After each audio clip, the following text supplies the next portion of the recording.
Prenons le cas d'un ado d'à peine 17 ans. Il met un costume beaucoup trop grand pour lui, il prend une vieille mallette de son père et il marche d'un pas super décidé pour s'infiltrer sur les plateaux ultra sécurisés des studios Universal. Et ça, juste en faisant semblant d'y travailler, c'est quand même gonflé. Ouais, c'est clair. Et quelques années plus tard, ce gamin devient le plus grand réalisateur de l'histoire du cinéma. Ou alors, prenons l'exemple d'une personne capable de marcher pieds nus sur des braises à 1000 degrés sans ressentir la moindre douleur ni subir de brûlure.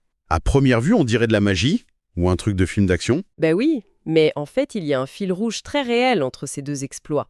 Ce fil, c'est le contrôle absolu de la mécanique du cerveau humain. Bienvenue dans notre grande exploration en profondeur d'aujourd'hui où on va décortiquer comment passer d'une simple intention à une action vraiment foudroyante. Exactement. Et cette mécanique, elle est vraiment au cœur des idées qu'on explore aujourd'hui. L'idée de départ, c'est un constat assez fascinant sur notre époque. L'information est devenue une sorte de marchandise des rois. C'est-à-dire? Eh bien, historiquement, seuls les monarques, les chefs d'État ou les grands généraux avaient accès à un tel niveau de savoir. Aujourd'hui, avec la technologie, cette marchandise, elle est à la disposition de n'importe qui. On peut apprendre la physique quantique, la finance ou la psycho depuis son canapé. Ouais, c'est vrai qu'on a tout à portée de clic. Paradoxe, c'est que, face à cette abondance, une immense majorité de personnes stagnent. Les gens tournent en rond ou se sentent complètement paralysés. C'est le grand paradoxe moderne, quoi. Si l'information suffisait à elle seule, avec la quantité astronomique de tutos et de livres qu'on a, tout le monde serait en super santé, parfaitement épanoui et à la tête d'une entreprise milliardaire. C'est exactement ça. Le savoir, au final, c'est juste un potentiel qui dort. Donc, le vrai point de bascule, c'est l'action. Savoir comment faire un truc sur le papier et se mettre dans l'état psychologique pour le faire en vrai, c'est deux mondes complètement différents. Totalement. L'objectif de notre analyse d'aujourd'hui, c'est vraiment de voir comment on peut franchir ce pont. Comment on arrête de théoriser sa vie pour commencer à la diriger. Que ce soit pour surmonter une phobie qui bloque une carrière, ou rétablir une communication avec un proche, ou même oser lancer un gros projet. Voilà. Mais avant d'entrer dans la salle des machines du cerveau, faut peut-être lever une ambiguïté sur un mot qui fait souvent grincer des dents. Le mot « pouvoir ». Ah oui, c'est vrai, quand on entend pouvoir illimité, l'image qui vient direct en tête, c'est la manipulation. Le loup de Wall Street, quoi. Ouais, la soif de domination, écraser les autres pour arriver au sommet, c'est un terme qui a une aura assez sombre. C'est hyper important de redéfinir ça, parce que l'approche qu'on étudie s'en éloigne totalement. C'est pas du tout une méthode pour imposer sa volonté au monde. D'accord, donc c'est quoi alors? Le pouvoir suprême, là, c'est décrit comme la capacité d'obtenir les résultats qui nous tiennent à cœur, d'atteindre une forme d'excellence personnelle, tout en contribuant activement au bien des autres. C'est une synergie, en fait. Donc c'est reprendre le contrôle de son propre système nerveux pour plus être l'esclave de ses peurs. Exactement. C'est diriger son propre bateau. Ok, donc si on veut prendre les commandes, on commence par où? Ce qui est super libérateur dans cette approche, je trouve, c'est de dire qu'il est inutile de réinventer la roue à chaque fois. Ouais, il y a un raccourci énorme qui consiste juste à observer ceux qui ont déjà réussi. C'est ce qu'on appelle la modélisation de l'excellence. La modélisation, d'accord. Pour bien comprendre, faut s'intéresser un peu à la naissance de la programmation neurolinguistique, la fameuse PNL. Dans les années 70, les chercheurs se sont pas demandé pourquoi les gens échouaient. Ils ont pris des individus qui excellaient vraiment dans leur domaine et ils ont cherché à comprendre comment ils faisaient à l'intérieur de leur tête. Parce que le succès laisse des traces, des indices. C'est ça. Si quelqu'un arrive à un résultat extraordinaire, c'est pas un miracle ou un coup de chance cosmique. C'est l'application, consciente ou non, d'une structure bien précise. Et cette structure, c'est une formule en 4 étapes, c'est bien ça? Absolument. La première, c'est de définir avec une précision chirurgicale ce qu'on veut. Faut pas juste un vague souhait genre je veux être heureux, faut un objectif millimétré. Ok. Et la deuxième? Le passage à l'action immédiat. Pas demain, tout de suite. La troisième, c'est celle qu'on oublie tout le temps, c'est développer son acuité sensorielle pour observer les résultats de cette action. Ouais, voir si ça marche ou pas, quoi. Voilà. Et la quatrième, c'est faire preuve de souplesse. Modifier continuellement son approche jusqu'à obtenir le résultat voulu. Ce qui nous ramène à l'histoire du jeune Steven Spielberg du début. Ça illustre cette boucle à la perfection. Complètement. À 17 ans, son objectif était ultra clair. Il voulait devenir réalisateur. Il participe à une visite guidée pour touristes des studios Universal dans un petit train, tu sais, très balisé. Et la plupart des gens se seraient contentés de cette petite visite sympa. Mais lui, il passe à l'action. Il s'éclipse du groupe, se faufile dans les décors et va observer un vrai tournage. Il finit même par discuter avec le responsable des scénarios. C'est déjà énorme. Mais la vraie modélisation d'excellence, elle commence le lendemain, non? Exact. C'est là qu'il met son costume, prend la mallette de son père avec juste un sandwich dedans et repasse le poste de garde en marchant avec une assurance folle. Il trouve une caravane abandonnée, il met Spielberg, réalisateur sur la porte, et il passe tout l'été à rencontrer des pros. C'est génial. Et ce qui fait la différence, c'est cette fameuse souplesse comportementale dont tu parlais. Il a agi, observé les retours, ajusté son attitude sans arrêt. Et ça a payé, puisqu'il a eu un contrat de 7 ans pour la télé à seulement 20 ans. Et cette résilience, on la retrouve dans une autre histoire très connue, celle du colonel Sanders, le fondateur de la célèbre chaîne de poulets frits. Ah oui, l'histoire du poulet, elle est incroyable celle-là. Le gars arrive à l'âge de la retraite, son resto fait faillite, il se retrouve avec un petit chèque d'aide sociale et sa recette de poulet. Il décide de prendre sa voiture, de faire du porte-à-porte pour proposer sa recette au restaurateur contre un pourcentage. Et il faut bien se représenter la scène. Un monsieur d'un certain âge qui se prend refus sur refus, 1000 refus en fait. C'est complètement vertigineux. Ouais, c'est dingue. La quasi-totalité des gens auraient lâché l'affaire au bout de 5 ou 10 portes claquées, en se disant « bon bah mon poulet est pas bon ». Sauf que la persévérance, sans l'acuité sensorielle, c'est juste de l'entêtement bête. S'il avait répété le même discours nul 1000 fois, il aurait rien eu. Mais lui, il appliquait les 4 étapes. Il s'adaptait à chaque fois. Exactement. À chaque refus, il évaluait la réaction de la personne. Il changeait son ton de voix, il affinait son argumentaire, il modifiait sa posture, jusqu'à entendre son tout premier oui. Ça me fait beaucoup penser à la pâtisserie en fait. C'est comme essayer de faire un gâteau super complexe. Si on possède la recette exacte d'un grand chef, qu'on utilise les mêmes ingrédients, dans le même ordre, à la même température, on va forcément obtenir le même gâteau. C'est une super analogie. Ça démystifie complètement le talent inné. Le talent, c'est pas une fatalité génétique, c'est souvent juste une recette bien exécutée. Mais du coup, ça soulève une grosse question. Si la recette existe et qu'elle est dispo, pourquoi c'est si dur de la suivre? Qu'est-ce qui bloque les gens entre le moment de lire la recette et de mettre le gâteau au four? C'est là que notre propre cerveau devient le problème. Le fossé entre la théorie et la pratique, il est rempli par nos croyances et par nos représentations internes. C'est-à-dire l'histoire qu'on se raconte? Voilà, tout acte naît d'un état d'esprit particulier. Et cet état, il est dicté par la manière dont le cerveau se représente la réalité. Faut imaginer le cerveau comme un réalisateur de cinéma dans sa salle de montage.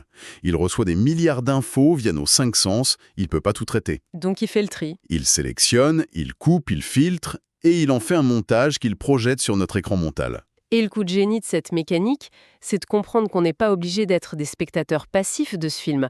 On a accès à la table de mixage, en fait. Exactement, on peut modifier ce que les spécialistes appellent les sous-modalités. Imagine un réalisateur qui veut créer une scène d'angoisse. Il va assombrir l'image, mettre des angles bizarres et monter le son d'une musique qui fait peur. Ouais, les gros violons stridents. Dans notre propre tête, face à un souvenir qui nous paralyse ou la peur d'échouer, on peut consciemment modifier ses réglages, prendre cette image effrayante, baisser le volume mentalement, la rendre floue, en noir et blanc, et l'éloigner super loin jusqu'à ce que ce soit un tout petit point. Et bam, l'impact émotionnel chute d'un coup. C'est fou. Et à l'inverse, on peut prendre une petite victoire et saturer l'image de couleur, la rendre immense, lumineuse, avec un son puissant. C'est la maîtrise de la communication interne. Mais cette communication, elle est aussi cadrée par nos croyances de fond. Les sources parlent de 7 croyances du succès, non? Tout à fait. L'une des plus fortes, c'est l'idée qu'il n'y a pas d'échec, seulement des résultats. C'est le fameux feedback. Si un truc rate, le cerveau n'enregistre pas ça comme une défaite personnelle qui te définit, mais comme une simple donnée technique pour corriger le tir. Et la croyance maîtresse dans tout ça, c'est que l'être humain crée sa propre réalité. Mais attends, je t'arrête 2 secondes là-dessus, parce que ça bouscule pas mal de choses. Vas-y. Si on suit cette logique jusqu'au bout, ça voudrait dire que la dépression, par exemple, ça ne nous tombe pas dessus par hasard de l'extérieur. Ce serait une sorte de mise en scène qu'on crée soi-même, en baissant les yeux, en laissant tomber ses épaules et en se parlant d'un ton triste. C'est un changement de perspective d'une radicalité totale. Ça donne une responsabilité énorme, voire écrasante. C'est vrai que c'est une idée très provocatrice, mais c'est aussi ce qui fait sa puissance. L'approche ne nie pas du tout les vrais drames de la vie, ni la tristesse légitime ou les réalités cliniques. Ouf, heureusement. Mais la nuance, c'est que maintenir un état de souffrance prolongé, comme la déprime, ça exige un effort physiologique et mental titanesque de la part du système nerveux. Faut garder une posture repliée, respirer de façon superficielle et forcer son cerveau à tourner en boucle sur des scénarios catastrophes. D'accord, je vois. Donc en prendre conscience, ça redonne les clés du camion. Si quelqu'un est le metteur en scène de cette détresse via son corps et ses pensées, il a le pouvoir de démonter le décor. Exactement. Et ça nous amène au moyen le plus rapide pour changer ce décor, le corps. Parce que changer ses pensées, ça demande une énergie mentale qu'on n'a pas toujours quand on est au fond du trou. Le raccourci, c'est la physiologie. C'est ce qu'on appelle la boucle cybernétique. Sous ce nom barbare, il y a une réalité biologique très simple, l'esprit et le corps s'influencent en temps réel. Une émotion triste modifie la posture, mais ça marche dans les deux sens. Donc si on modifie volontairement sa posture, qu'on se redresse, qu'on lève la tête et qu'on respire profondément comme quelqu'un de confiant, on force le cerveau à suivre le mouvement. Absolument. Les neurotransmetteurs s'ajustent. C'est littéralement impossible de ressentir un désespoir total tout en ayant la posture physique explosive d'un athlète qui vient de gagner. C'est fou cette connexion. Et ça explique une technique assez redoutable dont parlent nos sources, l'ancrage. Le fait d'associer une émotion super intense à un geste physique précis. L'histoire de Jason Winter est le meilleur exemple pour ça. Ce gars souffrait d'une phobie paralysante de parler en public depuis des années. Il faisait des malaises physiques. Et en une seule session de 45 minutes, c'était réglé. 45 minutes Mais comment on fait ça? Au lieu de passer des années à chercher l'origine de la peur dans son enfance, le praticien s'est concentré sur la création d'un nouvel état. Il l'a guidé pour qu'il revive mentalement, avec tous ses sens, un souvenir où il se sentait vraiment invaincu. Et c'est là qu'intervient l'encre. Ouais, à la seconde exacte où l'émotion positive est au max, dans le corps, on crée une encre physique. On serre le poing ou on appuie sur une articulation. En répétant ça, le système nerveux crée un nouveau chemin. Le geste déclenche la décharge de confiance sur commande. Donc le gars a juste eu à utiliser ce point d'ancrage avant de monter sur scène pour inonder son cerveau de certitude. C'est dingue. Et c'est d'ailleurs ce genre de truc que l'auteur de l'ouvrage utilise après des expériences extrêmes comme sa fameuse marche sur le feu, non? Ah, la marche sur le feu, tout le monde en parle. C'est l'image classique de ces séminaires, les gens qui marchent sur des braises. Mais au fond, c'est pas magique du tout. C'est juste une grosse métaphore physique. Le feu n'a aucune propriété mystique. Et l'auteur dit bien que ça sert à rien dans la vie de tous les jours de marcher sur des charbons ardents. C'est juste un exercice de persuasion interne pur et dur. Un moyen de convaincre son propre cerveau, quoi. C'est ça. Le feu, ça représente la peur primale. Le but, c'est de se prouver de façon viscérale qu'on peut agir malgré la terreur de l'instinct de survie. Si on arrive à rassembler les ressources pour faire ce pas qui semble mortel, l'impact psycho est énorme. Le cerveau fait une mise à jour directe. Si je peux faire ça, qu'est-ce qui m'empêche de demander une augmentation ou de lancer ma boîte demain? C'est un levier massif, ouais. Mais là, on a beaucoup parlé de choses très internes, ses objectifs, ses images mentales, son propre corps. Ça bascule quand on intègre les autres. Comment on applique cette excellence dans la vraie vie, socialement? C'est crucial, parce qu'une maîtrise perso parfaite, ça mène pas loin si on ne sait pas communiquer. Le vrai pouvoir, il est synergique. La clé, c'est de créer du rapport, une sympathie profonde. Et pour ça, il y a l'effet miroir. Le mimétisme comportemental. Voilà, observer finement l'autre et reproduire subtilement sa posture, son inclinaison de tête, son rythme de respiration, et même le ton de sa voix. Vu de l'extérieur, ça peut paraître hyper manipulateur, de calquer la respiration de quelqu'un pour le convaincre. Mais l'analogie avec la musique est super utile ici pour comprendre que c'est pas le cas. Ah ouais? Comment ça? Faire l'effet miroir, c'est pas du tout se moquer de l'autre en le singeant. C'est comme accorder deux guitares pour qu'elles jouent sur la même fréquence. Si on s'accorde pas au rythme de l'autre, la communication va sonner faux. Et on va juste essayer de couvrir la voix de l'autre. C'est une très belle image.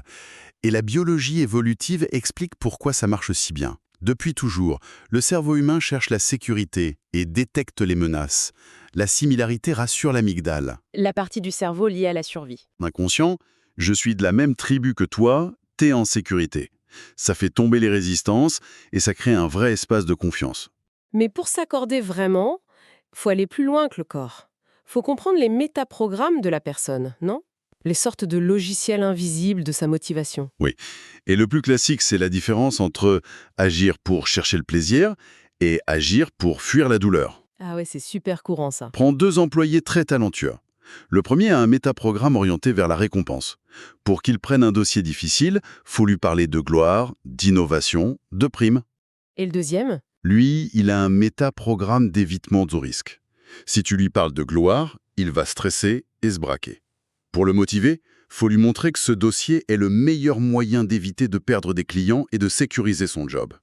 L'objectif est le même, mais la porte d'entrée est différente. Faut parler la langue maternelle de son interlocuteur. Mais bon, toute cette mécanique incroyable de mimétisme et d'ancrage, ça va direct dans le mur si on oublie le sommet de la pyramide, l'alignement avec nos propres valeurs. C'est un peu le juge de paix, ça. C'est clair. Les valeurs, c'est les fondations. Tu peux avoir une volonté de faire et maîtriser toutes les techniques pour avoir une promotion, mais si cette promotion implique de voyager tout le temps, alors que ta valeur suprême inconsciente, c'est d'être avec ta famille tous les soirs, le système va imploser. C'est le fameux auto-sabotage. Voilà. Le cerveau va torpiller la promo pour protéger la famille. Clarifier ses valeurs, c'est s'assurer que l'échelle qu'on est en train de grimper avec tant d'efforts est bien appuyée contre le bon mur. C'est vraiment un voyage intérieur fascinant qui remet tout en perspective. Pour résumer un peu la philosophie de toute cette exploration, on réalise que le pouvoir illimité, c'est pas une montagne figée qu'on gravit une fois pour toutes, ni un objet magique. C'est un processus toujours en mouvement. C'est une grande boîte à outils très pragmatique pour apprendre à diriger son système nerveux, couper le bavardage interne, définir ce qui compte et interagir avec les autres avec beaucoup de fluidité et d'empathie. Et ça laisse une dernière question passionnante en suspens. Quelle est cette petite croyance limitante, cette vieille image mentale un peu terne qui freine tant de projets remarquables en ce moment même? Et si, simplement, en se levant d'une chaise, en redressant les épaules pour changer la chimie de son corps, en imaginant cet obstacle devenir minuscule sur l'écran de son esprit et en posant un seul acte concret dans l'heure qui suit, eh bien cette montagne réputée infranchissable se transformait en un simple petit caillou sur le chemin. Ça fait carrément réfléchir. Absolument. C'est une perspective qui donne irrésistiblement envie de se plonger dans la lecture complète du livre pour vraiment s'approprier ces outils. Merci d'avoir partagé cette grande plongée au cœur de la psychologie de l'action avec nous. À très vite pour une prochaine analyse.